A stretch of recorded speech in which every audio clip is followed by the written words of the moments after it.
Homenageando o Dia Internacional de Luta das Mulheres, o 8 de março, brindamos vocês com as informações sobre a primeira comemoração desta data, 8 de março, no Brasil, e seus bastidores surpreendentes e divertidos. Fique atentos na incrível história contada pela professora Ildete Pereira de Mello, a quem agradeço a presença, doutora em Econômica da Faculdade de Economia e do Programa de Pós-Graduação em Políticas Sociais da Universidade Federal Fluminense, uma das decanas do feminismo no Brasil. Para entrevistá-la, contamos com a jornalista Cássia Almeida, repórter especial de Economia do jornal O Globo, onde trabalha há mais de 20 anos na cobertura de assuntos macroeconômicos e indicadores sociais. Olha, ela é de economia, mas tudo que vai ser falado tem um pé na economia. Tá ok? Passo a palavra, então. Boa tarde, gente. Muito obrigada pelo convite para entrevistar a Ildete, de quem eu sou muito fã há muitos anos, pela luta que ela desenvolve pelo feminismo no Brasil. É uma das figuras mais importantes aqui nessa seara. Então, Ildete, eu queria começar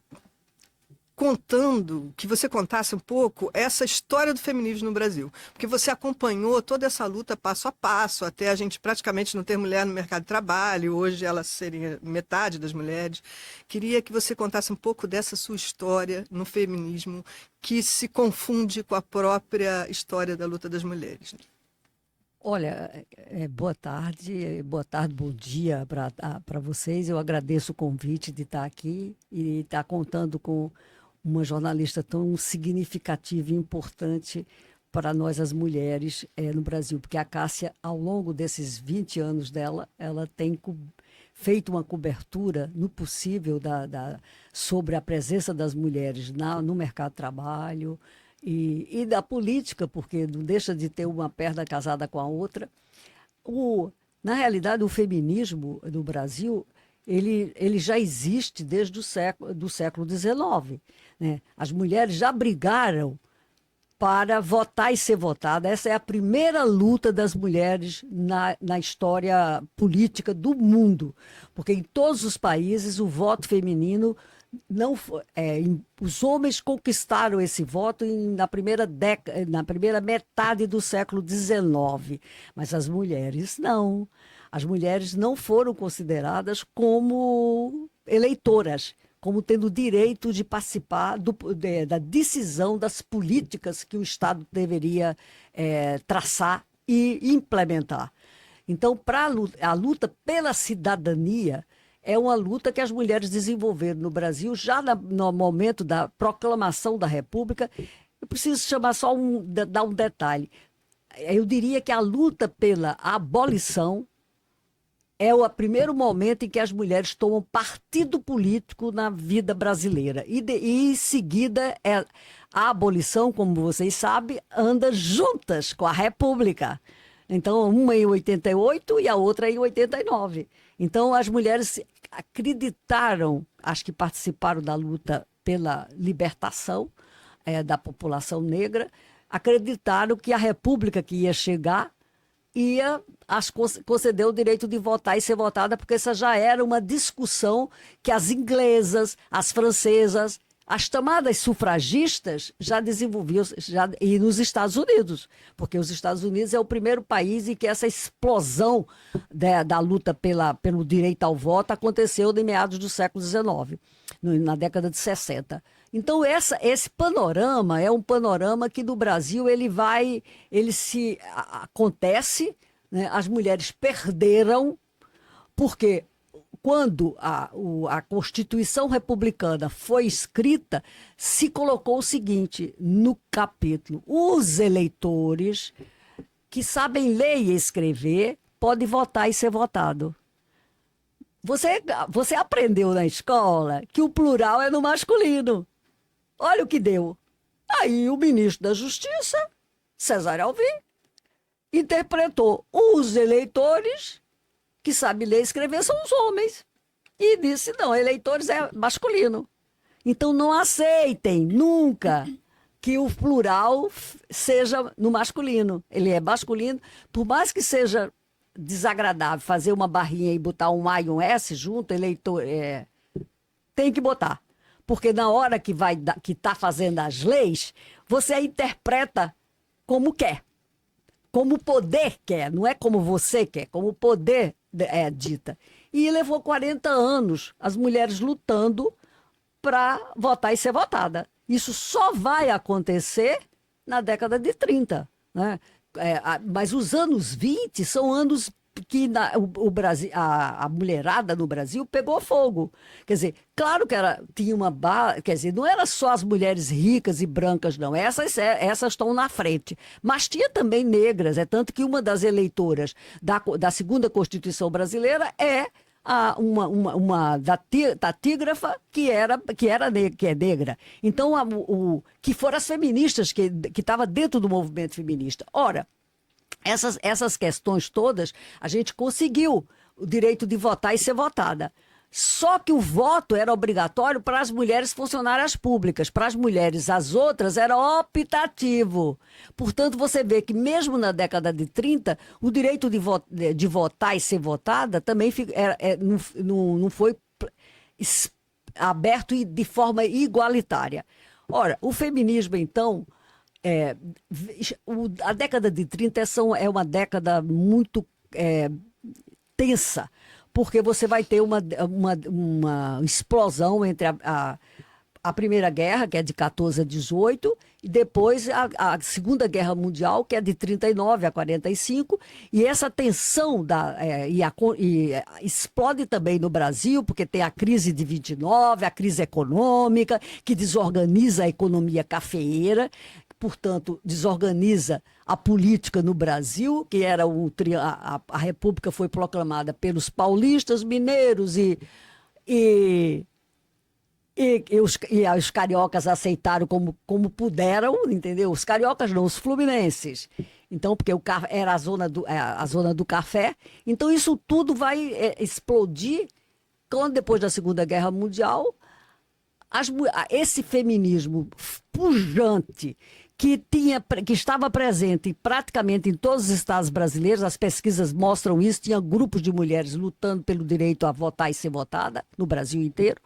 Ele meio que é como se essa geração ela entrou na política, ela lutou, se candidatou, mas não se elegeu uma mulher para a Constituinte de 46. E isso é uma questão que é em aberto do Brasil. Quer dizer, como as mulheres vão fazer que é a minha geração, né? Eu sou uma mulher de 81 anos, agora, e a minha geração é a geração que vai vir a partir da década de 60. Quer dizer, por exemplo, a menina de Campina Grande, da Paraíba, a política vai chegar vai bater na minha porta na hora que o Jânio Quadro renunciou. A luta pela posse do vice-presidente é a primeira luta política da qual eu me deparei no colégio. No Colégio Estadual de Campina Grande, eu era uma menina que fazia científico, que já não era normal, porque as mulheres eram todas encaminhadas para fazer o curso normal e serem professoras. Como até hoje é a profissão, como Cássia bem sabe disso, a primeira ocupação das mulheres brasileiras ser professora. Eu me formei no normal. Pois é, então eu não fiz, eu fiz científico. Eu já saí do figurino lá em Campina Grande porque eu queria fazer direito. Então naquele momento eu nem pensei em fazer economia. Depois eu tive que me render ao que tinha na cidade.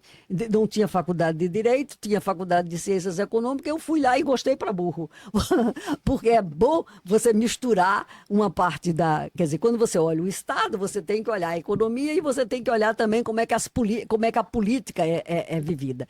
Então, portanto, esse período que vai de 61 a 60 até o golpe de 1º de abril de 1964, São anos muito tensos do Brasil, sobretudo na história nordestina, porque você tinha uma luta, tem a luta nas cidades, tinha a luta, problema da reforma agrária, que no Nordeste foi uma luta muito pesada, né? Então, isso envolveu muita discussão, e eu acabei despontando na política estudantil de Campina Grande. Não tinha mulher, só tinha homem. E o Centro Estudantal de Campina Grande foi me buscar, quer dizer, acabou me metendo na política estudantil de Campina Grande, e eu já fiz vestibular, passei bem, eu era boa aluna, essa era uma condição muito séria na minha casa. Era preciso ser muito boa aluna para ter liberdade e não namorar. Porque esse era o outro problema, quer dizer, não, tinha que andar numa linha para poder fazer a política, mas a política era muito melhor do que as outras questões, no sentido em que te fazia dar um olhar diferente. Não tinha feminismo, porque o feminismo não é que ele tenha morrido, mas entre a Segunda Guerra Mundial, 1945, o final da guerra, a participação das mulheres na guerra e a década de 40 e 50, havia um movimento de mulheres mais concentrados aqui no Sul. No Nordeste, não, você tem uma luta, como se fosse a luta geral. Eu já, como me meti na política, eu já encontrei mulheres escrevendo em jornal, mas nos jornais de partidos políticos que não era ilegal, mas também não era... que algumas mulheres assinando artigos de jornais. Aí eu olhava e dizia assim, eu vou escrever em jornal, porque era a Zuleika Lambert, que aparecia no jornal e tal, no jornal de resistência.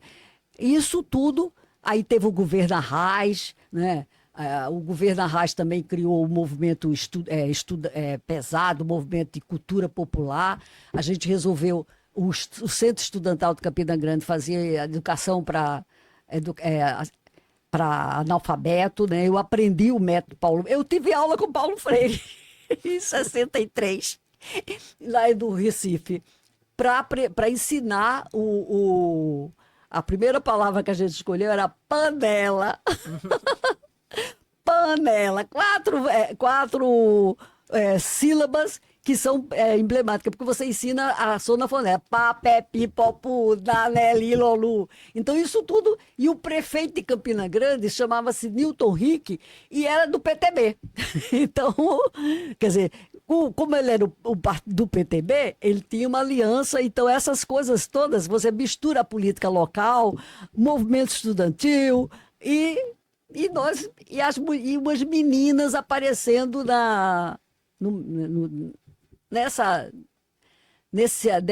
nessa discussão. Então, isso eu só vou descobrir muito depois, já quando eu vim, e aí eu acabei, a que não fazia questão de se casar, do meu grupo todo do colégio, do Colégio das Damas de Campina Grande, é um colégio igual das Freiras do Senhor, umas freiras belgas, que eu estudei a vida inteira nele, fiquei mais de 13 anos lá, do jardim de infância até sair quando acabar o ginásio. Aí eu fui para o científico elas não faziam, elas só faziam pedagógico. Só tinha, lá no Nordeste não chamava escola normal, chamava pedagógico. Então, a política entra, mas eu acabei me casando rápido, com o professor da Universidade Federal da Paraíba, que foi para lá, porque eu trabalho desde muito cedo, porque eu comecei a trabalhar com 18 anos, no saneamento de Campina Grande. Eu era secretária da diretoria, e eu era a secretária mais metida que você pode imaginar, porque como eu gostava de política, eu sabia das coisas. E eu fazia ata bem, eu escrevia bem, então eu assistia às reuniões da diretoria, me metia. E esse pessoal era um pessoal ligado ao esquema do desenvolvimento. Eles eram conservadores, mas eles estavam brigando pelo desenvolvimento do Nordeste. Então tinha a Sudene, porque eu fui fazer economia, como não tinha direito em Campina Grande, eu fui fazer economia para ir trabalhar na Sudene. Porque a Sudene aparecia como a redenção. Lembre-se que o Celso Furtado era o superintendente da Sudene. Então, a Sudene, a Conferência dos Bispos, Dom Helder Câmara, lá em Campina Grande, isso tudo era foi um caldeirão de cultura que chegou lá. Quer dizer, Paulo Afonso, quando chegou à luz em 56, tudo isso marca uma trajetória de pensar o Nordeste. Nada disso aconteceu na minha vida. Porque 64 vai fazer uma grande diferença para mim, porque eu vivi 64 com o problema que eu era vice-tesoureira da União dos Estudantes da Paraíba. Portanto, eu apareço como uma liderança feminina dentro dessa discussão. Mas sem muita importância, porque as mulheres não eram significativas. Então, era uma estudante de economia que estava lá e ainda por cima trabalhava com os homens mais importantes ligada ao governador e tal, parará. E eu era secretária. E como é que foi a sua entrada nessa luta feminista? Quer dizer, desde o começo. Aí o feminismo me aparecia quando eu via mulheres dando entrevista nos jornais, né? Então, aparecia uma ou outra, era muito poucas, tá? Muito poucas, porque você tinha... Mas eu queria escrever, eu queria terminar o curso, escrever em jornal, ter essa possibilidade de... Aí o professor Linaldo, que era o diretor do saneamento de Campina Grande, ganhou as eleições contra a esquerda. Ele saiu candidato a diretor da Faculdade de Engenharia de Campina Grande, que Campina Grande se acha São Paulo, da Paraíba.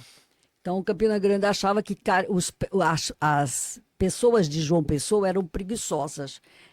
E os campinenses eram ricos, porque a cidade era uma cidade rica, por causa da questão que Campina Grande foi um centro de exportação para São Paulo de algodão na década de 30, teve grandes fortunas, grandes fortunas na cidade, no comércio de algodão, né? Porque na realidade, a explosão de São Paulo na década de 30, né, da substituição de importação, essas coisas todas, está acoplado ao problema da crise de 29, a instalação de um parque manufatureiro, na qual a indústria têxtil é um carro-chefe. Quer dizer, é muito diferente, quer dizer, essa diferença vai ser grande entre a indústria têxtil de vestuário, que vai explodir, e o epicentro das exportações de algodão era em Campina Grande.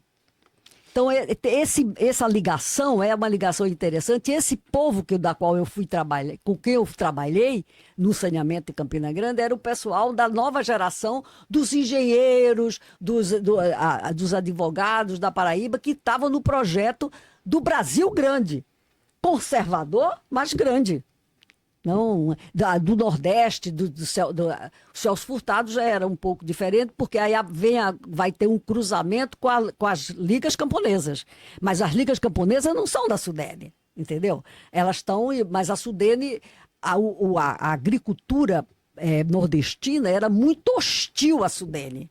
Porque a Sudene trazia a industrialização, trazia a indústria, queria industrializar o Nordeste, que até hoje a gente caminha devagar. Então, para mim, na minha formação, essa questão é uma questão importante. E o feminismo, ele vai só aparecer na medida em que aí já é outro momento. Pois eu quero saber dessa sua entrada nesse movimento feminista, até para depois a gente entrar nessa coisa do 8 de março. Eu quero saber dos detalhes e bastidores que a Cláudia citou no início. Eu fui para a França. Curiosa com isso. Pois é, meu marido ganhou uma bolsa de estudo Ele fez o ITA e foi trabalhar na Universidade da Paraíba junto com com mais uma turma. O professor Linaldo contratou 10 itianos que tinha acabado o curso de eletrônica para fazer o curso lá. Esse pessoal foi com quem eu me casei com um deles rapidinho. E quando eu fiquei proibida de fazer política em 64, a gente fundou o Teatro Universitário em Campina Grande. Imagina que a primeira peça que a gente levou em Campina Grande foi Eles Não Usam Black Tie. Os militares não vetaram. Depois, a gente, para poder agradar gregos e troianos, a gente fez uma peça a Via Sacra, uma peça francesa, de um escritor católico. E a Via Sacra, eu era uma das principais atrizes do teatro. Eu não podia fazer política, mas podia fazer teatro. Então, aí a gente ganhamos prêmios em todos os concursos, concursos não, disputa de teatro, não com Black Tie, mas com a Via Sacra, que ficou linda, linda, linda. Era uma peça linda. Jean-Louis, o autor era ultra respeitado. Você vê, a gente jogava assim, vai com uma de esquerda, vai com uma da igreja, acende uma vela a Deus, outra ao diabo. Não, o diabo não. Acende uma vela a Deus aqui e outra para nós. Bom, e nesse movimento eu terminei o curso de economia e me casei antes de acabar o curso, e o meu marido ganhou uma das primeiras bolsas da CAPES para ir para a França fazer doutorado na Universidade de Toulouse, que era onde foi no projeto que vai fazer o avião supersônico, que era o grupo de Rangueil, que era o grupo de informática, de tecnologia, de computação. Entendeu? Aí eu vou para a França e lá passo 2 anos na França. Aí tive problemas como toda mulher, fiquei grávida e tive um problema de gravidez, de gravidez tubária e tal, parará. E eu acabei voltando da França, no lugar de voltar com a tese, eu voltei com o bebê no braço. Então, a que não queria casar, a que queria fazer política, estava rendida. Portanto, a história das mulheres é uma história que começa rendida por conta da questão da reprodução. Porque a gente tem um grande poder na história. Isso eu vou descobrir, o poder de dar a vida. Mas o poder de dar a vida nos levou à subordinação. Porque os homens precisam, aqui não tem DNA, os homens precisam controlar de quem é o filho. Porque a propriedade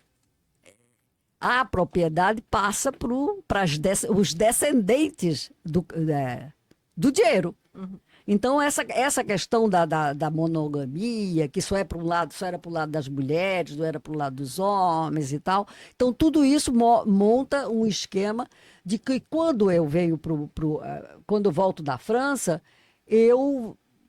como eu era muito conhecida em Campina Grande, os militares me proibiram de trabalhar. Eles foram lá, mandaram o recado que eu podia ficar como dona de casa. A dona de casa está perfeito, não tem problema, mas não podia trabalhar. Isso foi a pegada para o meu marido acabar voltando para veio trabalhar na Universidade Federal do Rio de Janeiro. Ele é um dos montadores dos grupos de energia e tal. Ele era de pesquisa operacional pesada, né? Então, aí viemos para o Rio, e no Rio eu acabei fazendo concurso. Me inscrevi e comecei a trabalhar. Eu cheguei no Rio em 1970, aí vim já com o AI-5, tem todas essas. Eu voltei da França com o AI-5 foi proclamado, que isso tudo mexeu, quer dizer, o fechamento do regime, a questão da luta armada e tal. Eu nunca me meti com isso, mas eu era da política. Eu sempre defendi a política e o espaço da política e da negociação, porque a política é a arte da negociação. Então, para vir para cá, eu acabei indo trabalhar na UF, no lugar que eu estou até hoje, porque a UF estava sendo passado por um processo de renovação, a Universidade Federal Fluminense, e a Faculdade de Economia estava sendo completamente renovada, porque o professor Carlos Lessa estava remontando o antigo curso de Economia, e ele levou um bando de jovens para lá, Então, nesse movimento, eu fiz concurso, porque lá na economia da UF só se entrava com concurso. Mesmo quando não era um concurso das piano, era um concurso privado dentro da universidade. Eu passei no concurso, fiquei dando aula lá. Aí a política entra sempre pela minha vida e me meti novamente em confusão e acabou que o AI-5 foi muito duro na universidade desses anos e você teve uma outra expulsão e prisões, mesmo que não tinha nada a ver mais com luta armada, mas com a discussão da democracia. E eu fiquei novamente, aí fui acolhida na PUC. A PUC abriu as portas para o pessoal. Eu dei aula na PUC até voltar, até a anistia. Ainda trabalhei lá até passar para tempo integral, fazer outro concurso. Eu fiz 3 concursos para a UF. E o período da PUC foi muito importante, porque na PUC o Departamento de Economia da PUC foi bastante... nós dávamos a matéria com uma combinação entre a neoclássico e o desenvolvimento, entendeu? Imagina que quando o Lara Rezende voltou do doutorado, ele foi ser chefe da gente. E a Conceição dizia, esse rapaz, ele é muito inteligente. O André Lalezende, que fez o plano real junto depois, com mas isso eu estou falando antes, eu estou falando de 78, 77, né? Porque aí eu não... olha, a vida das mulheres é muito difícil, porque eu estou falando da parte profissional minha, não a parte da política, a parte profissional. Você volta, eu não defendi a tese em Toulouse, porque eu fiquei grávida e eu tive uma gravidez difícil, teve uma problemática, mas eu voltei com o bebê. No lugar da tese, eu voltei com o bebê. Vim para cá, quando disseram que eu não podia trabalhar, a melhor resposta para isso, quando eu voltei da França, foi ficar grávida. Ninguém pergunta nada à mulher grávida. Então, aí eu tive 2 bebês. Um em 68, outro em 69. Aí veio para cá, a coisa também ficou difícil. Novamente, fui para a PUC fazer. Aí eu não inventei, foi aí que eu conheci o pessoal da PUC. Cheguei, todo mundo que estava ao meu redor era engenheiro. E eu era economista. Aí eu falei, eu vou me meter onde eu vou estudar, vou fazer informática na PUC, que o curso de lá, que até hoje é muito bom. Fui para lá. Quando eu cheguei lá, só tinha 3 mulheres no curso, o resto era tudo homem. Eu me sentei junto, fiz logo amizade com elas, a gente se organizou e eu conheci o pessoal da PUC, da economia e tal, parará, eu já tinha... Aí foi por isso que eu fui trabalhar, depois eu trabalhei na PUC, que a PUC abriu os braços, o departamento de economia da PUC, eu agradeço isso, alguns deles já morreram, mas por exemplo, o André não, o André saiu depois, mas o André era estudante, mas estava o Baixa, estava o Dionísio, então esse pessoal, o Zé Márcio Camargo, já era o chapinha da gente, quer dizer, eu fui diretora do Instituto do Instituto de Economia do Rio de Janeiro, do IERJ, nós fundamos juntos, porque em 1979, todo mundo que era mais ou menos progressista, estava no barco para acabar para voltar ao Brasil democrático. Então nós estávamos todos juntos. Imagina que quando a gente fundou o IERJ, eu estava sentada na fila embaixo com Conceição e estava junto de todos esses que eu vou te contar, do Zé Márcio Camargo e tal. A gente trabalhava muito bem. Juntos, nós dávamos o curso de desenvolvimento econômico e tal.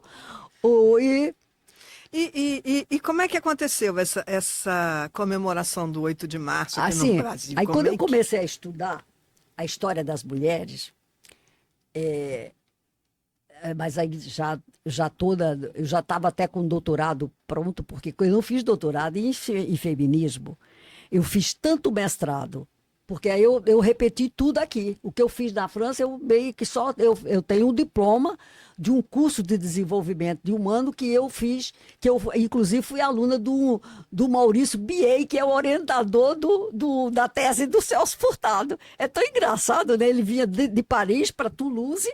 Eu fiz o curso com ele, mas era um curso de desenvolvimento. Aí eu me inscrevi no doutorado, e é o doutorado que eu não acabo, porque a gravidez Então você vê que a vida das mulheres, a reprodução, não é de graça.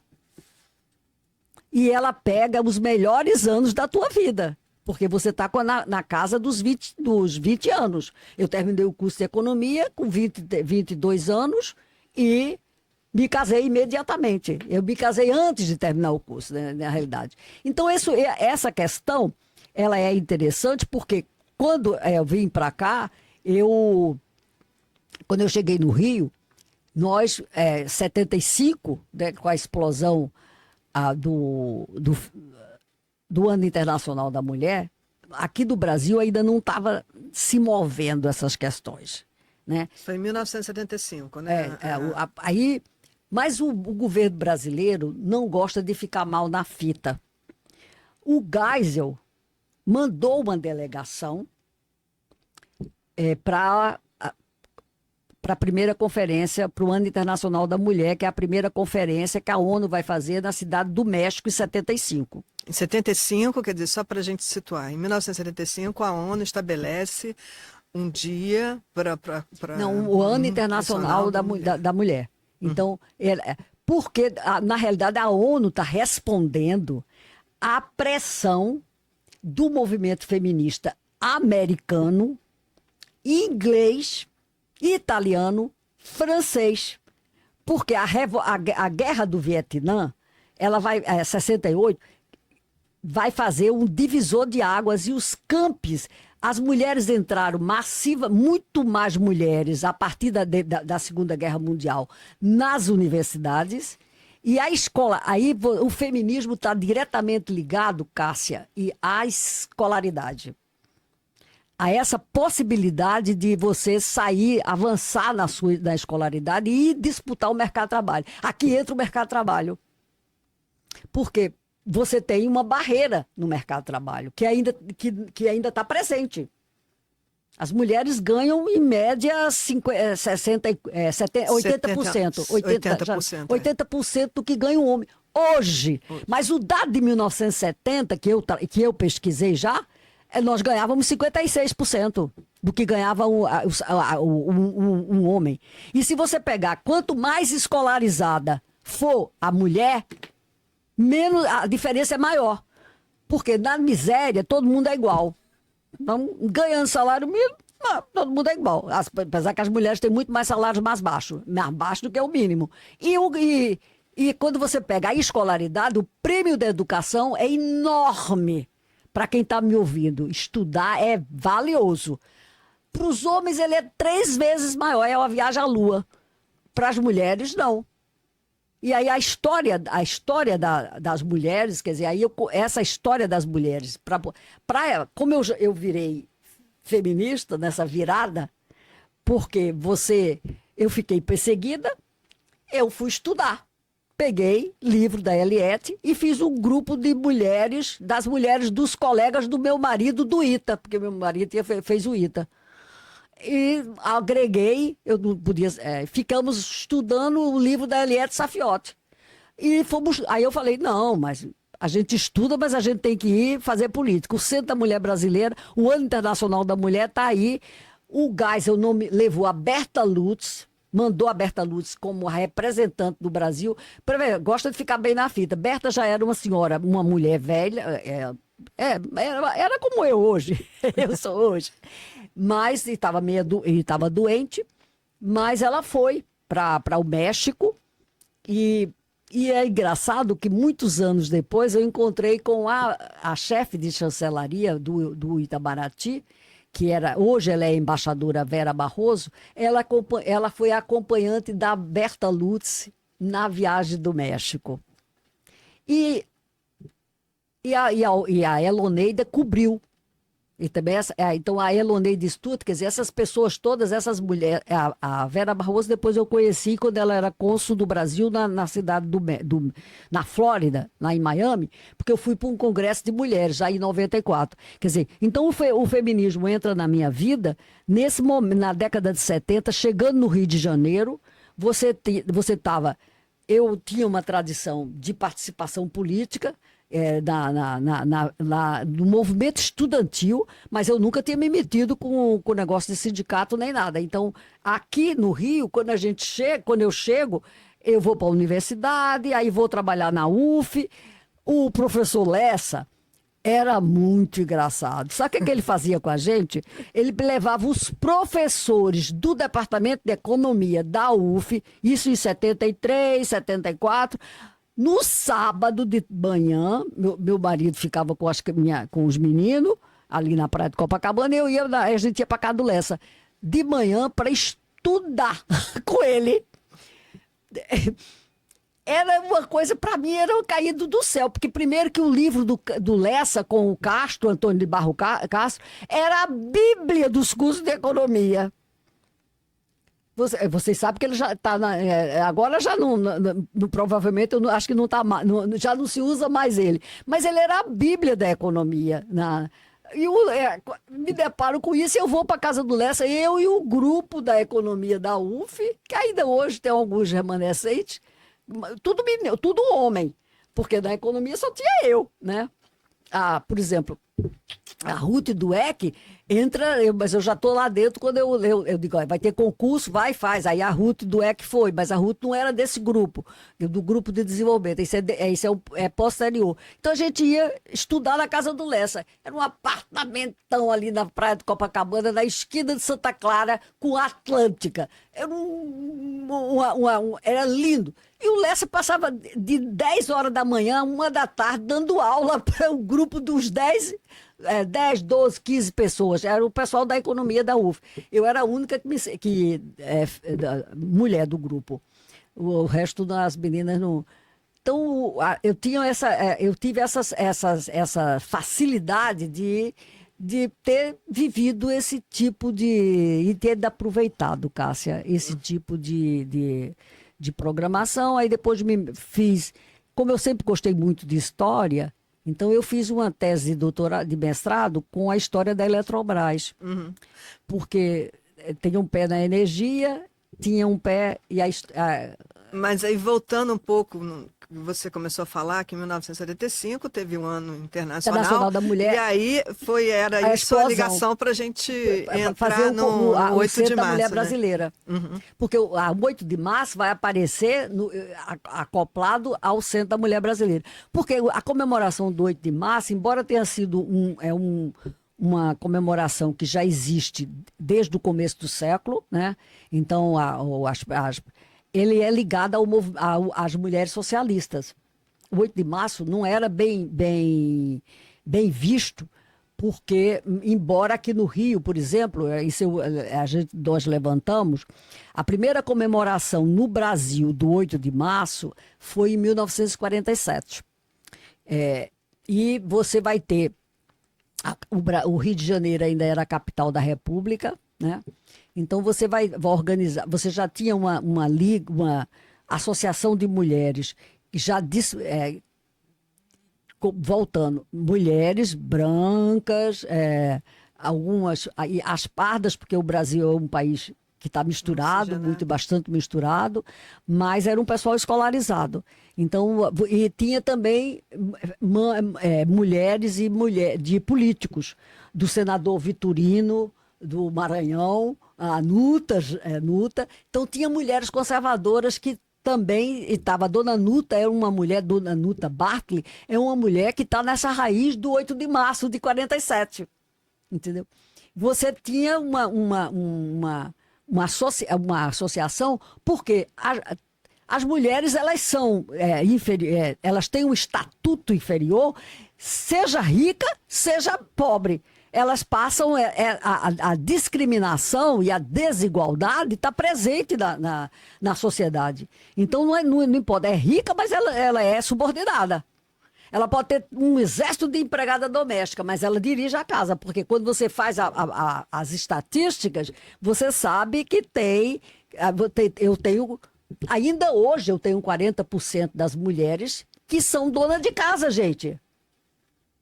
É um contingente enorme. Eu não estou falando de 47, não, quando Dona Nuta, quando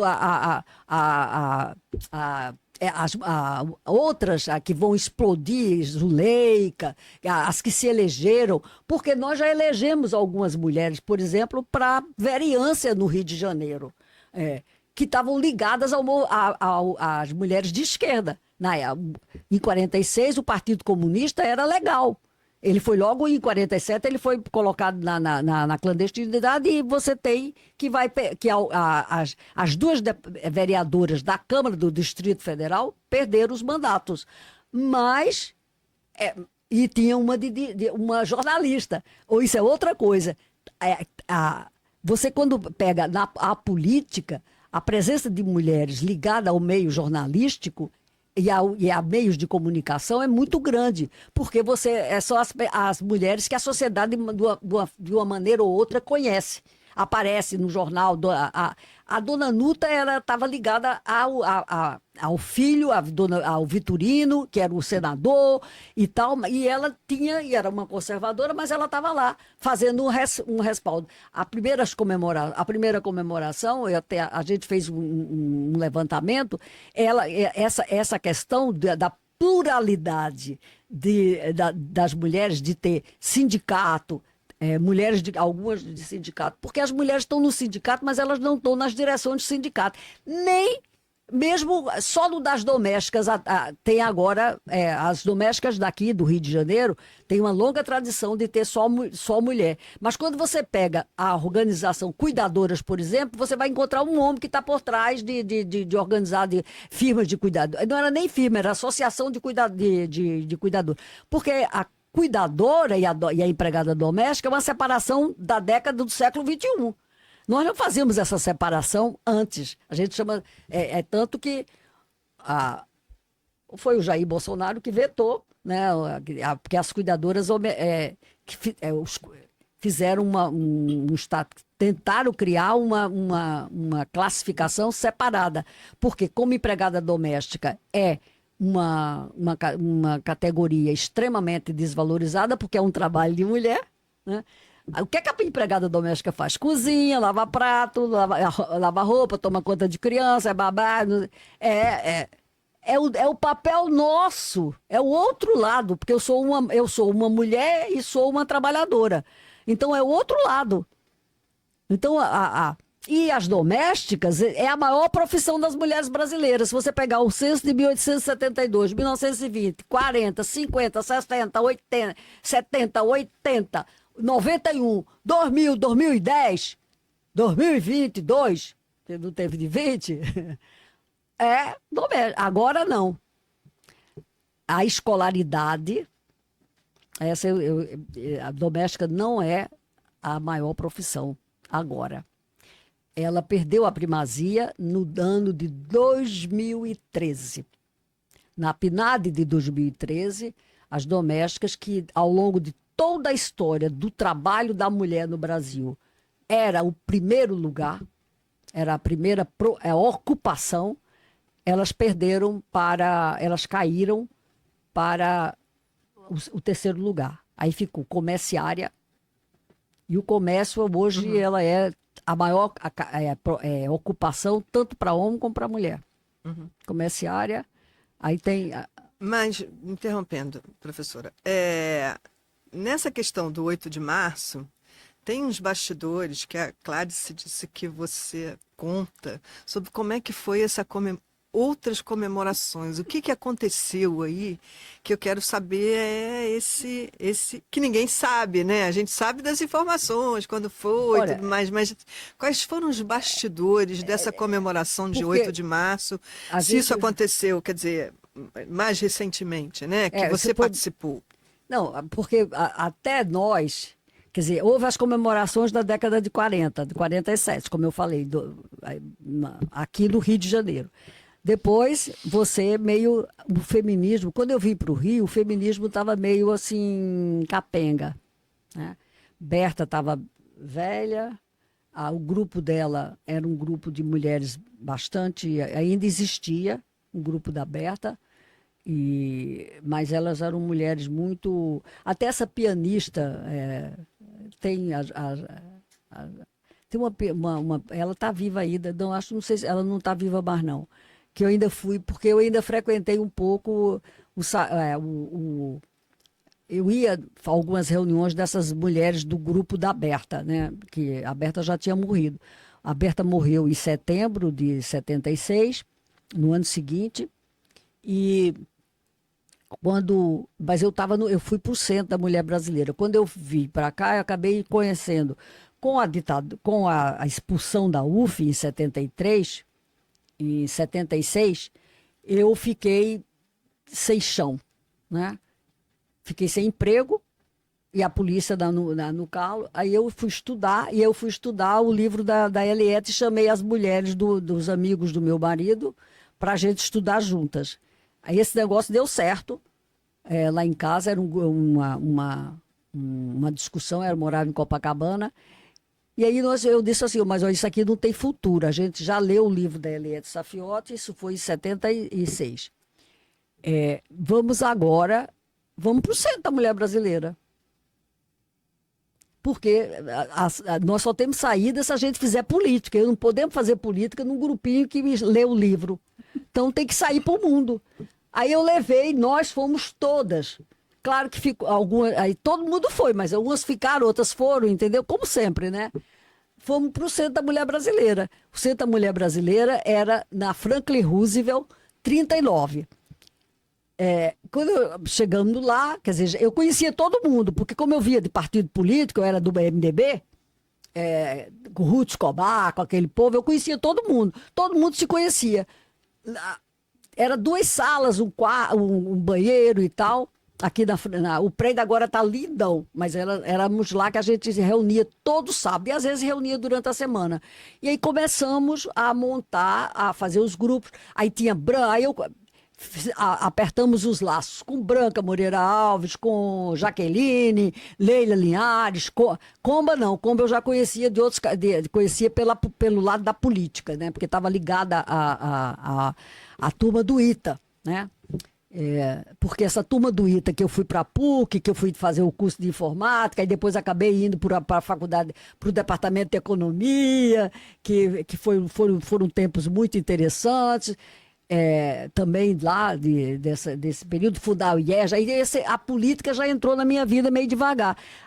Conheci Conceição era uma bandeira e tal, mas Conceição era um figuraço, né? A gente está falando ali da Maria Conceição Tavares, né? Economista. Então, mas porque ela ainda até hoje é a maior economista da América Latina. A gente não tem ainda substituta. Bom, isso tudo entra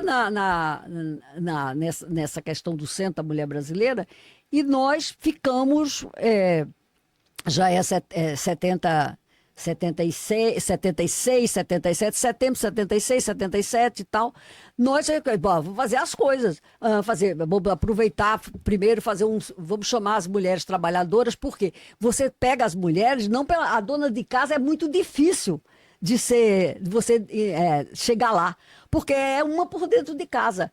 Onde a gente consegue alinhar as mulheres que estão no trabalho, que vão para a rua, que são trabalhadoras e donas de casa, porque todas as mulheres são donas de casa.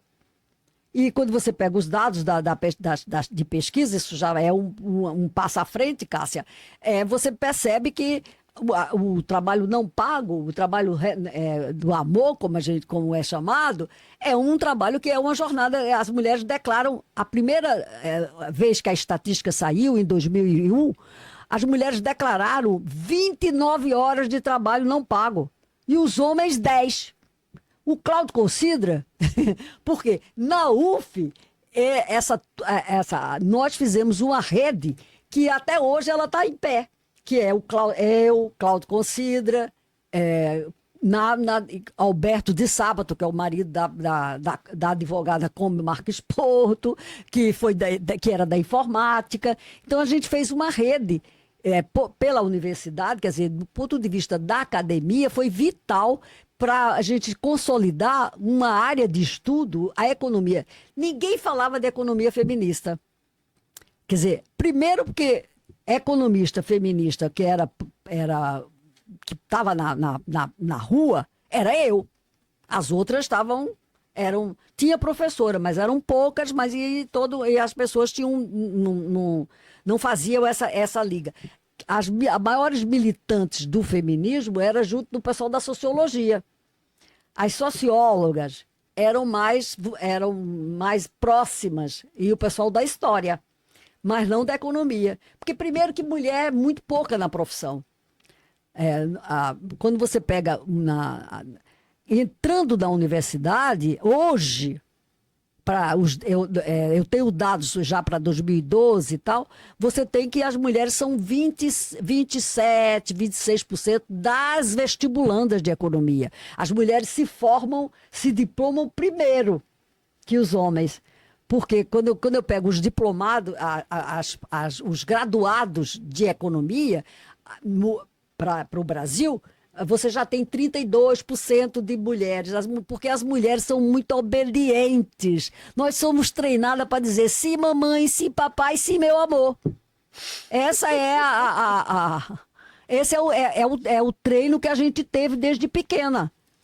Então, essa coisa da divisão sexual do trabalho, ela é vital e ela vai ser exposta, no caso brasileiro, quando o IBGE publicou uma pesquisa que deu quantas horas você faz de trabalho não pago. Eu sempre fui muito metida. E eu ia todas as reuniões do IBGE que eles iam anunciar, que eles iam lançar os dados da PNAD, porque a PNAD existe desde 69. A gente criou, eu conheci todo mundo que fundou a PNAD, o Cláudio Salma, aquele povo, o Saboia, esse pessoal todo. Quer dizer, eu acho que eu fui uma privilegiada no sentido em que, morando no Rio de Janeiro, estando dentro dentro do esquema universitário, eu fiz o feminismo marcha por dentro da questão acadêmica, porque dentro do sindicalismo essa questão é mais difícil. Porque quando você pega o pessoal mais pobre é muito mais vulnerável. O pessoal da classe média que está na universidade tem mais possibilidades de avançar. Então, nós fizemos isso, quer dizer, claro que com o partido político, porque eu era do MDB, você tinha dois partidos. Como eu gostei sempre de política, a gente ia para o partido. Mas, por exemplo, eu nunca fui, eu frequentei tudo. Enfrentei Ulisses Guimarães, ele chegou a dizer assim, mas minha filha, quando ele disse que eu era mais minha filha, eu queria morrer. Não, porque eu estava brigando com ele, porque ele tinha feito porque ele só tinha botado Maria da Conceição Tavares no comitê no diretório do MDB do brasileiro. Aí ele apareceu aqui, aí a gente foi para lá e eu me levantei para dizer assim, como só tem uma mulher e não sei o quê, nós somos metade da população, tem que votar. Aí ele olhou e disse assim, mas minha filha, vocês fizeram aqui do Rio de Janeiro uma carta para mim, que sou o presidente do partido, reivindicando alguma coisa, a gente não tinha feito. Eu quase me enterrei de chão adentro. Falei, que velho danado. Como é que ele saca isso? A gente foi logo me perguntar isso. Só isso estou dizendo para você como é que a gente é também, às vezes, inocente no ambiente da política, porque nós não somos treinadas para esse enfrentamento. Você vai numa assembleia, por exemplo, o Rio de Janeiro só elegeu até hoje uma senadora e uma governadora. Rosinha, e a única senadora que o Rio de Janeiro mandou é Benedita da Silva. O resto, o estado do Rio é um estado que é onde as mulheres têm mais dificuldade para entrar na política. Entendeu? Então, eu, por exemplo, eu estava sempre dentro do partido. Eu nunca fui convidada para me candidatar. Isso te dá uma ideia de como. Hoje é que eu às vezes fiquei velha, aí eu fico pensando, engraçado, estava sempre dentro fazendo confusão e nunca, e a gente tinha um grupo bom, grande, escreve, sabe escrever, nunca. Claro que eu também eu acho que eu não quereria, porque uma zona muito difícil. Mas, por exemplo, quando Conceição resolveu se candidatar, ela me chamou para discutir. O que é que você acha de eu ser candidata? Ela morava ainda no Leme. Eu falei, pega. Vai. Porque por causa do Plano Real. Porque a Conceição virou uma figura nacional com o Plano Real. Quando defendeu o Plano Real, não. Quando Plano defendeu Cruzado. o Plano Cruzado, né? Quando defendeu o Plano Cruzado. Eu estava nos Estados Unidos, quando eu voltei, meu filho sabia quem era Maria da Conceição Tavares. Meu filho que tinha 10 anos. Como é que você sabe de quem é essa? Mãe, quem é ela, hein? Entendeu? Eu falei, aí foi que eu vi que tinha havido a questão Da entrevista da dela, entrevista, que ela defendendo chora. que ela chorou. Então, mas a Conceição estava dentro desse esquema todo da democracia que envolvia do Malan, porque imagina que eu fui do diretório do PSB, junto com quem? Com Baixa. Era eu e Baixa da executiva. Aprendi que mulher metida na política é só para votar na hora que eles querem que vote. Porque mulher não tem significado. Quando você estava Covas, Fernando Henrique, Montoro, eu sozinha, eu de mulher, e as deputadas, nem elas. Não tem. A política é um espaço ainda privilegiado. E como é que isso se deu com a questão do Dia Internacional? Pois é, aí o Dia Internacional, a gente resolveu em 60 aí tem que voltar no tempo. Em 82, Eu quero 83. os bastidores. Os bastidores. Os Aí foi o bastidores. seguinte. As fofocas. As fofocas é a seguinte. Nós resolvemos. Quando a gente começou, a primeira luta que explodiu é a luta pelo direito ao aborto, a descriminalização. Porque essa luta pelo salário igual para trabalho igual é uma consigna que o movimento de mulheres, desde o século XIX, levanta, né? Salário igual para trabalho igual. Tanto que a primeira lei brasileira que vai envolver as mulheres é a Lei de Proteção à Maternidade, que é ainda da década de 20, e que o Getúlio completa. Mas, por exemplo, quando salário igual para trabalho igual, já está consagrado na CLT, que é de 43, tem minha idade a CLT. Mas ela só que está na lei, mas não está na vida, que essa é outra marca brasileira. Bota na lei, mas não bota na vida das pessoas. Tanto que essa legislação que agora tentaram fazer de trabalho igual, não sei o que e tal, eu falei, mas não sei para quê, porque a CLT já está lá. Então o problema nosso é que a gente tem metade da população que está no trabalho informal. Então você discute a força potencial, não sei o que, isso é uma coisa é como se você vela pelo lado neoclássico as informações do mercado de trabalho. Porque como é que explica que a gente tem metade dos trabalhadores brasileiros que não estão na legislação? Então, todo mundo devia estar na legislação. Né? Então, essa é a tradição nossa. Eu não vou brigar, não estamos brigando aqui com a tradição brasileira, com a forma como o Brasil organiza, como a política organizada no Brasil, que é marcado pela nossa história, pela história brasileira. Não dá para esquecer a história brasileira assim. O 8 de março, quando a gente, lá no Centro da Mulher Brasileira, a gente resolveu comemorar.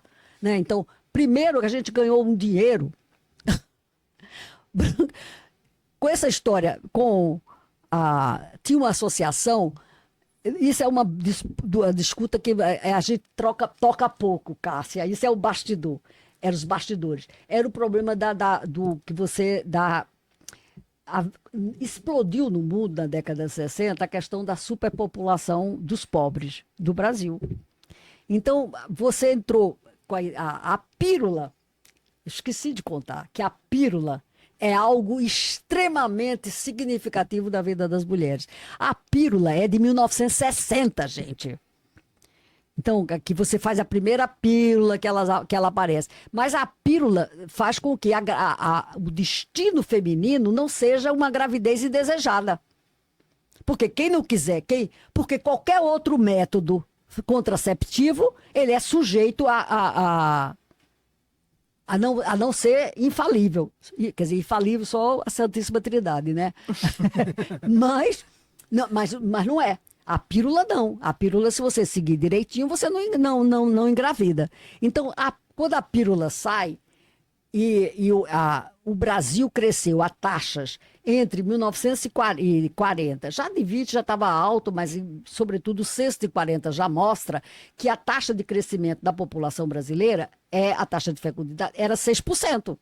As mulheres tinham, em média, 6 e poucos por cento de... 6 filhos por mulher. Mulher, né? 6 filhos por mulher. Minha mãe teve 6 filhos, né? Então, só para dar um exemplo. Hoje está menos de 2, né? Hoje está menos de 2. Quer dizer, a gente está numa retranca agora. Porque você vai ter que pagar para as mulheres serem mãe.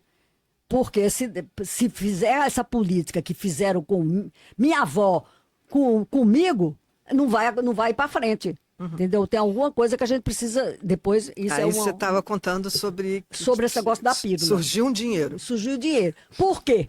Porque quando o movimento explodiu, nós fizemos foram presas em 1980, nós começamos a criar coragem de botar a boca no trombone por conta de prisões por causa de um aborto. Aí houve um estouro de clínica em Jacarepaguá. A reunião foi até na minha casa. Num domingo chamamos, nós já estávamos no Centro da Mulher Brasileira, foi Branca, foi Jaqueline, foi Comba, Rosmarie Buraro. Fomos lá para casa e aí a gente resolveu o que é que a gente vai fazer. Vamos pagar a fiança das mulheres que tinham sido presas. Quantas janeiro. mulheres tinham sido presas? 2. Né? No estouro da clínica, 2 foram presas, e o médico e tal. Aí isso foi no domingo, aí combinamos, aí foi pelo telefone, foi chamar todo mundo, e resolvemos ir na delegacia de manhã, isso em janeiro de 80, para pagar a fiança. Juntamos o dinheiro, não era muito, e fomos para lá. Quando a gente chegou, a delegacia aqui junto da Central do Brasil, ali é onde tem o Colégio Rivadavia. A delegacia era lá. Quando a gente chegou lá, a imprensa estava todinha lá. Você não estava porque você estava na escola. Toda lá. Até a televisão. Porque naquela época a televisão tinha aqueles... Quem é que avisou? Até hoje a gente não consegue saber quem foi que avisou que a gente ia na polícia. Sei que estava lá. Aí entrou Comba, que era advogada, e Branca Moreira Alves, porque Moreira Alves era um nome consagrado, por causa que o irmão dela, o Macito, era o deputado que fez o famoso discurso que deu o AI-5, né? Lá do dia 13 de dezembro. Então entrou Branca e Comba para pagar a fiança, para a gente pagar a fiança das mulheres. E nós ficamos lá de fora, olhando, esperando. Era mais de 20. Aí elas saíram da delegacia e disse, não, já foram soltas. O dono da clínica, o médico, pagou. E aí, mas a gente pegou o endereço e a gente vai em Jacarepaguá para ver se elas estão precisando de alguma coisa e tal. Aí eu falei, e os processos? Aí a gente falou, os processos. Aí o processo está na primeira vara criminal, aqui que era aqui na Praça 15. Aí tinha mais advogada, tinha Leonor também, do Paiva, disse, vamos lá na delegacia para ver como é o que é que está acontecendo para a gente pagar a fiança. A pagar a fiança a gente já tinha pagado, mas para entrar no processo. Aí quando a gente chegou lá, era o juiz, era o Mota Moraes. A Comba que era advogada, entrou com a Branca, que era estudante de direito. Branca era historiadora, com mestrado, mas ela resolveu estudar direito. Então, Branca entrou com ela e a gente ficou. As outras todas atrás. Eu na frente. Aí elas começaram a demorar. Aí eu disse, não, vamos entrar também. Aí entrei. Menina, quando eu entrei, o juiz ficou um possesso. Aí chamou a polícia para prender a gente. A mim. Eu falei, mas por que eu não posso entrar aqui? Aqui é público. Aí ela disse, não, aqui é o gabinete do juiz, Dete, pelo amor de Deus, sai daqui. Olha, doutor, ela é economista, é professora da UF, ela não sabe que aqui não pode entrar. Aí me botou para dentro, aí ele acalmou, mas ele ficou uma fera depois disso, porque aí eu resolvi estudar aborto. Para a gente fazer um levantamento para saber quantas mulheres estão presas e o que é. Ganhei até aí que entrou o negócio do dinheiro. Com essa questão, os jornais da época, Globo, JB, todo mundo botou essa notícia no ar, entendeu? Saiu uma matéria enorme. E isso era final de 80. Nós fizemos... Aí eu resolvi fazer um projeto. Eu descobri que... Aí eu falei, bom, mas tem no INAMPS... 40% dos atendimentos de saúde do Brasil, naquela época, era do INAMPS. Os trabalhadores com carteira podiam ir no INAMPS. O pessoal que não tem carteira, que não tinha saúde, não tinha esquema de saúde paga pelo INAMPS. Eu disse, mas eu tenho esse... aí eu bolei essa ideia de pegar os abortos pelo INAMPS. Fiz o projeto, mandei para a Fundação Carlos Chagas, porque aqui já entrou os americanos financiando pesquisa sobre direitos reprodutivos. Na época não se chamava direitos reprodutivos. Tá? Esse é um número que vai emergir de uma conferência que vai acontecer na Holanda e em Amsterdã, que eu fui convidada para ir, para apresentar trabalho, por conta dessa coisa do aborto. Eu não tinha defendido ainda a tese de doutorado, tá? Eu estava só com mestrado da COP. Eu tinha feito mestrado em energia elétrica, mas eu não tinha feito doutorado porque eu perdi o doutorado de lá. Da França eu não voltei porque eu fiquei sem passaporte. Eu só voltei a ter passaporte depois que a anistia saiu, por causa do processo, entendeu? Que nunca me chamaram para depor nem nada, mas eu fiquei ameaçada. Então eu vou estudar, vamos pegar os dados do INAMPS. Aí ganhei, aí meu projeto foi classificado pela Fundação Carlos Chagas, não tinha dinheiro não, era só uma... Aí eu não conseguia, eu tinha que pegar os dados do INAMPS. Como é que tinha que pedir? Tinha que pedir para o ministro da Saúde.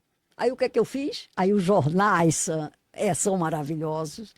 Na época tinha um negócio no JB chamado Informe JB, que era do Castelo Branco. Castelo Branco tinha morrido e como é que era o nome dele? É uma família conhecida. Cícero Sandrone tinha assumido quando o Castelo se aposentou, faleceu, acho que ele faleceu, a coluna do Castelo. Aí eu fiz uma carta contando que o projeto e fui com Branca no JB levar a carta. A gente já tinha feito uma arruaça com o JB por conta de um editor do JB que apalpava as telefonistas. Eu não sei se você lembra dessa história. Não. Aí o JB tinha uma sucursal ali na esquina de Uruguaiana, Uruguaiana com Rio Branco, dali. Eles demitiram a telefonista que tinha denunciado o assédio sexual. E nós resolvemos ir na porta, isso em 79 para 80, ir lá na porta do JB com os cartazes, não sei o que e tal, parará.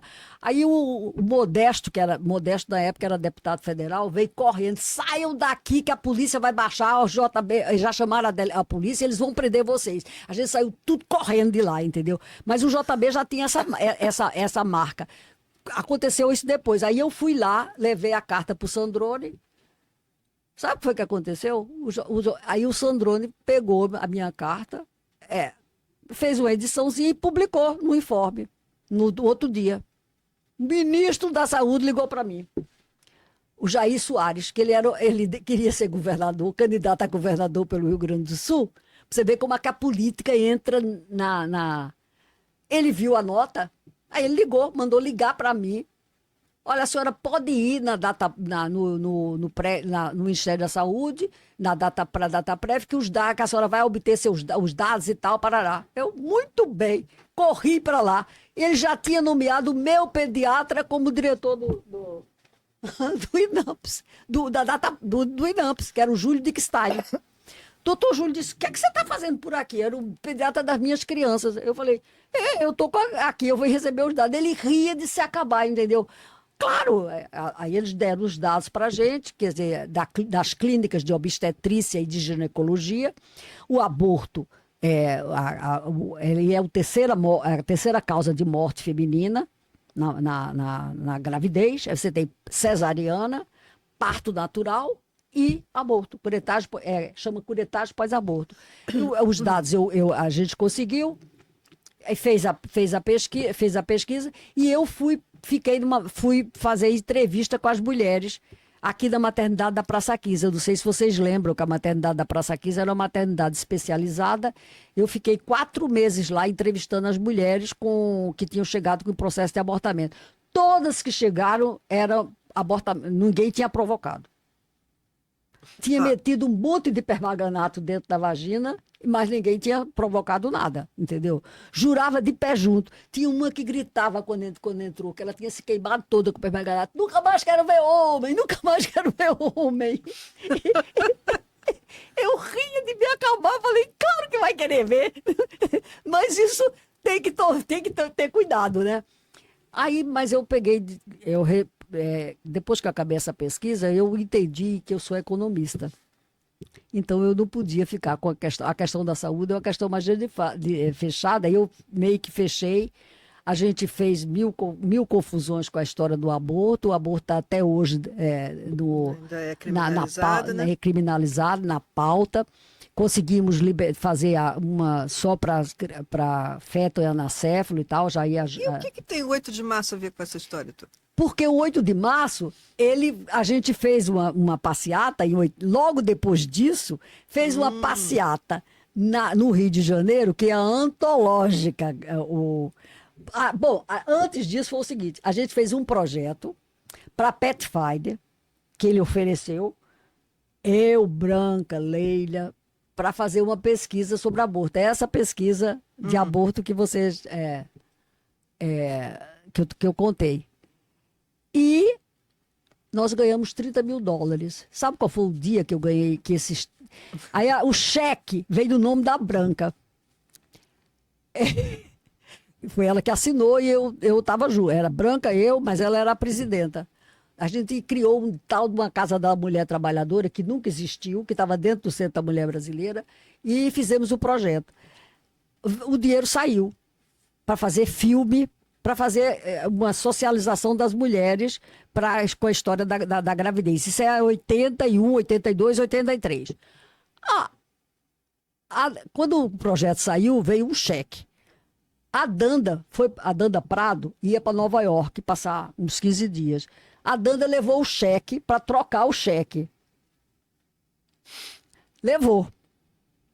A Branca endossou e ela levou o cheque. Ela chegou no dia seguinte que Delfim tinha desvalorizado a moeda em 82. Ela ligou do aeroporto para mim e disse, Eudete, vocês nunca mais façam isso. Eu tô aqui toda cheia de vestido, de roupa, por tudo quanto é lado de dinheiro. Acabei de passar na alfândega, tô de perna bamba. E vamos, onde eu encontro vocês para a gente me livrar desse dinheiro? Eram $30 mil. E o cruzeiro a moeda tinha sido desvalorizada pelo Delfim em 30%. Eu falei, aí eu respondo, Ah, nós estamos 30% mais rica. Aí a Dana, eu quero lá saber disso, que eu estou 30% mais rica. Eu estou aqui morrendo de medo. Aí ela trouxe o dinheiro. Aí a gente fez um congresso, que eu trouxe mulher do Brasil inteiro. Alugamos o Copacabana Palace, que naquela época estava ruim das pernas. Fizemos um seminário de arromba, na qual veio a Marta Suplicy, na época, estava no auge por causa daquele programa da Globo. Tinha havido Quem Ama Não Mata e não sei o que e tal, Marta Suplicy. O Nilo Batista, que foi o autor do projeto de aborto, que a gente fez um projeto de aborto, foi o Nilo Batista que fez, junto com a gente, né? Ele era o Projeto de presidente descriminalização. de descriminalização do aborto, né? Porque sempre teve projetos de descriminalização do aborto, inclusive do deputado do Pará, João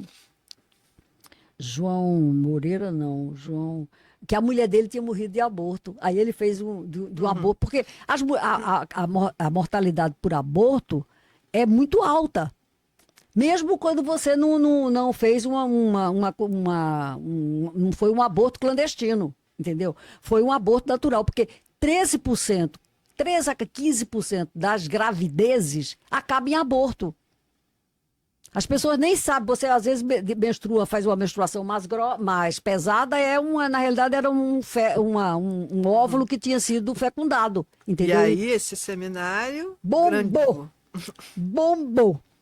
E aí quando no seminário, ele foi do dia 5, dia 6, do dia 7. Aí nós combinamos fazer uma manifestação no dia 8 de março aqui, trazendo essa história e tal. Essa manifestação foi de arromba, porque cada uma se fantasiou. Eu saí de deputante junto com Jaqueline, a Carmen da Silva saiu de dona de casa, a Carmen da Silva dançava no meio da frente da Câmara dos Vereadores, tinha mulher pra burro, entendeu?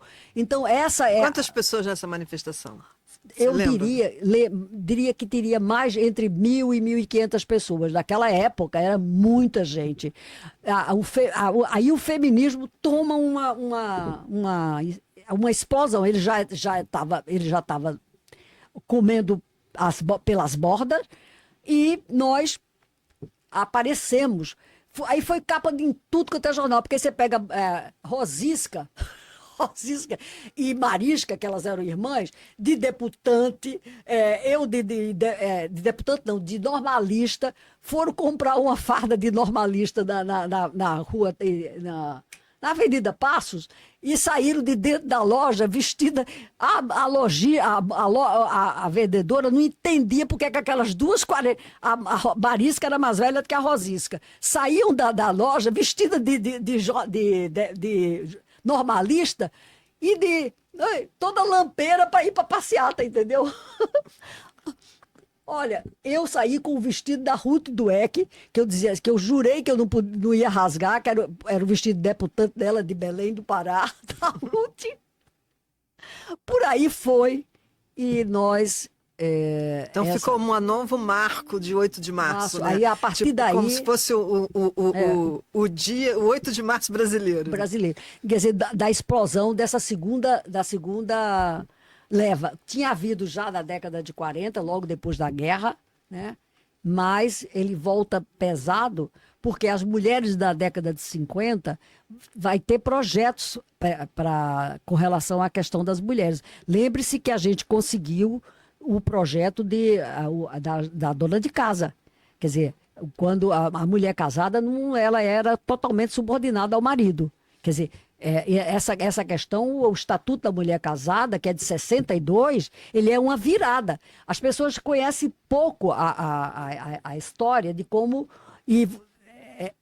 A legislação brasileira é uma legislação que cesseava as mulheres. A mulher casada era totalmente tutelada. A gente vai conseguir tirar totalmente isso na Constituinte. Eu diria que essa é a maior vitória da Constituinte. A tutela vai até 88? Vem até 80.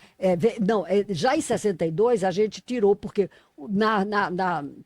com a mulher tutelada desde o Código de 16, eu não posso entender que o Código de 16, que é do Bevilacqua, ele era casado com uma feminista, da pá virada.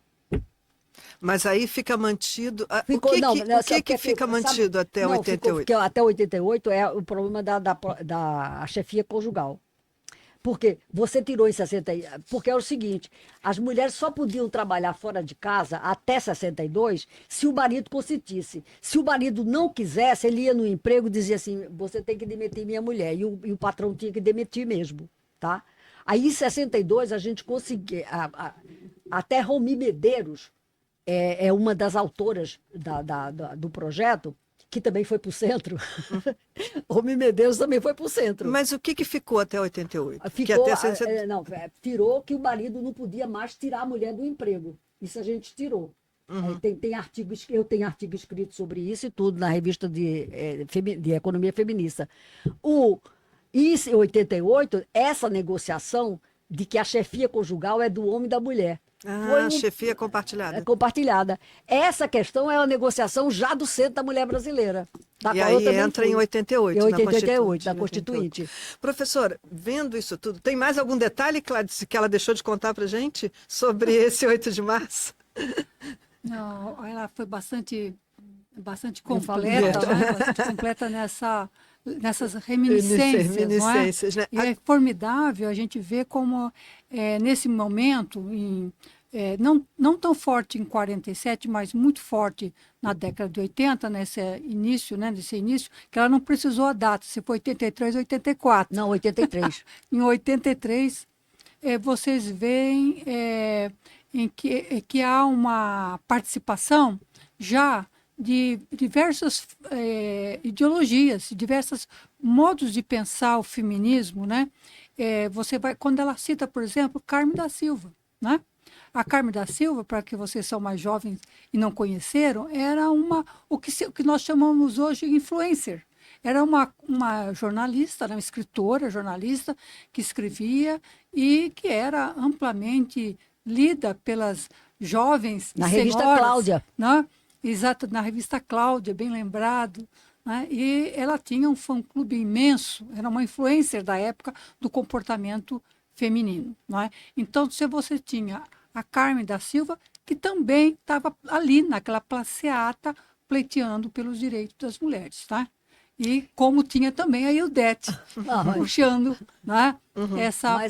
E a gente cantava para Carmen da Silva: ela é a dona de tudo, é a rainha do lar. Eu odeio essa música, mas essa música a gente fez uma roda na Cinelândia enorme, todo mundo cantando isso, e Carmen da Silva metendo balde d'água na cabeça das pessoas com sabão. Era uma performance, então, né? Não foi uma manifestação. É impressionante, quer dizer, que você não tem os registros. Não tem as fotos, não foi registrado pela imprensa. Tem foto, né? tal da imprensa. Não, a imprensa registrou, é tanto que Rosisca saiu com Marisca na capa, a Branca Moreira Alves também na capa do JB, não sei se do Globo, mas nos jornais do Rio saiu coisas, porque a passeata foi, a partir daí, voltou o 8 de março para a rua. Uhum. Desde então, o 8 de março voltou. No ano seguinte a gente fez de novo, entendeu? Eu até fiz um bonecão que a gente ia queimar na frente do municipal, do Marchão. Aí queimamos, sim, mas meu marido entrou e disse assim: vocês vão ter que ter cuidado, porque os maridos da gente faziam a segurança, entendeu?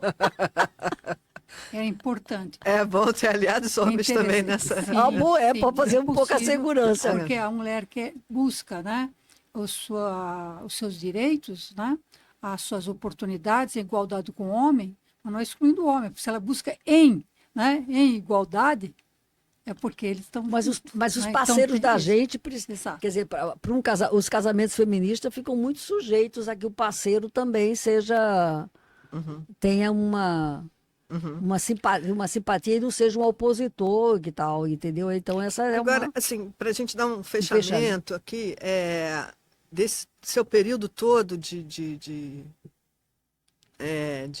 trabalho, Como é que você vê hoje, assim, né? Como é que está a situação da mulher hoje? Melhorou muito?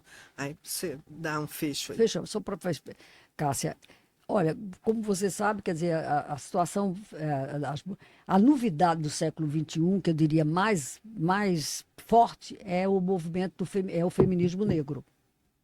Né, a explosão do feminismo. Você tinha negras o tempo inteiro, porque Lélia Gonzalez foi minha colega, participamos juntas do Conselho Nacional dos Direitos da Mulher, né?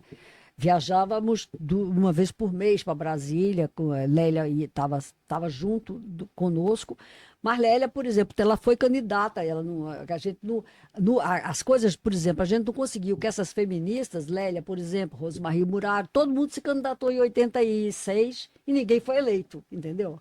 Então você tem uma dificuldade enorme. A própria Berta, que é o grande nome, se candidatou em 33, 34 e não foi eleita. Ficou suplente. O problema, a sorte nossa foi que o candidato o deputado que tinha ganho morreu no meio do caminho, um ano depois, e a Berta assumiu o mandato dele. Então, ela negociou uma política para as mulheres, é interessante, junto com a Paulista, com a Carlota, porque a Carlota era muito catolicona. A Carlota foi eleita porque Carlota participou da Revolução Paulista. Então, por isso que ela era a única mulher e era médica. E ela foi eleita, mas a Berta, que tinha o nome nacional, não foi eleita. Foi eleito o Cantídio pelo Partido Autonomista, que foi o partido que elas concorreram, que ela concorreu. Ela assumiu porque o Cantídio morreu.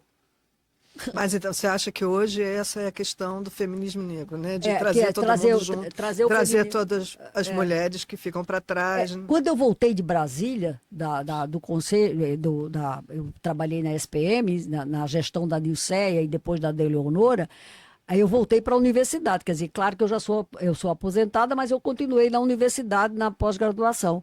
Para mim, a grande questão é o feminismo negro, porque o feminismo negro explodiu com muita força no Brasil inteiro, e isso deu uma nova cara, quer dizer, não pode mais dizer que as feministas são a elite branca das mulheres, quer dizer, porque tinha negras. A Almerinda, que foi a deputada classista em 33, 34, ela era uma negra. E ela era da Federação pelo Progresso Feminino. Foi uma articulação das feministas do passado para botar uma operária, criar um sindicato de tatígrafas e datilógrafas para botar na presidência da Almerinda, para a Almerinda entrar. Quer dizer, então a história precisa ser mais conhecida para a gente não dizer coisas que não tem, que a realidade não corrobora. Então a federação, a Almerinda entrou, era uma mulher negra.